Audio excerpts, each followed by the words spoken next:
By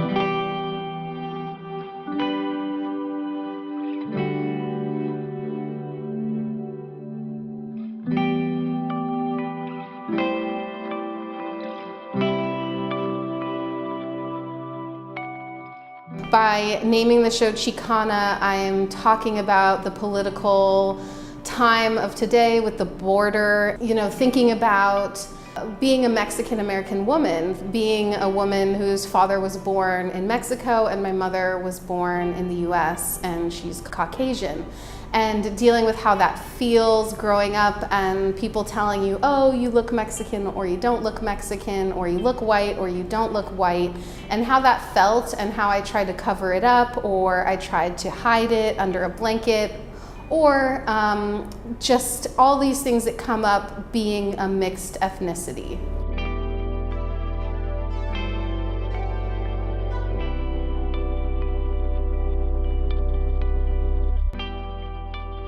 I started painting blankets in 2014, and I was really thinking about relationships at that time. I was thinking about the way it felt to share a blanket with someone and how we acted differently under a blanket as opposed to above the blanket.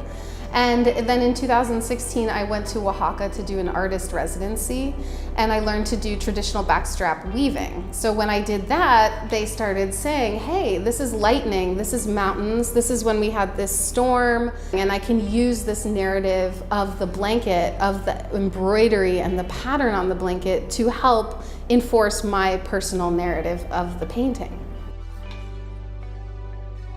So specifically, I wanted to paint people under blankets, and then it was like, well, what blanket?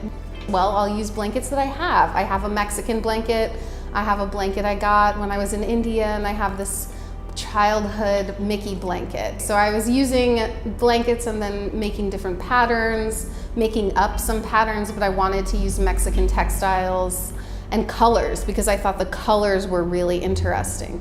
But the more I painted the animals on the blankets and the patterns on the blankets, the more interested I became in the pattern. And then the pattern, whether it was an icon that we know or an icon that we don't know, we can learn about it, and that just added another layer to the story. When I made this painting a few weeks ago, someone came in and she said, I was born in Mexico and I was raised in the US. And she looked at the painting and she said, I feel like that. And I thought, like that's what I want. That's what I want. I want people to feel like there is a section of the art world that is for them, and that those conversations should be had, and they should feel like they see themselves in the artwork that's in the world. So I plan on pushing this further and further. I don't know where it's gonna go. I like to surprise myself, but it definitely will be a wild and uncomfortable journey that I'm gonna go on. There are a lot of blankets in the world.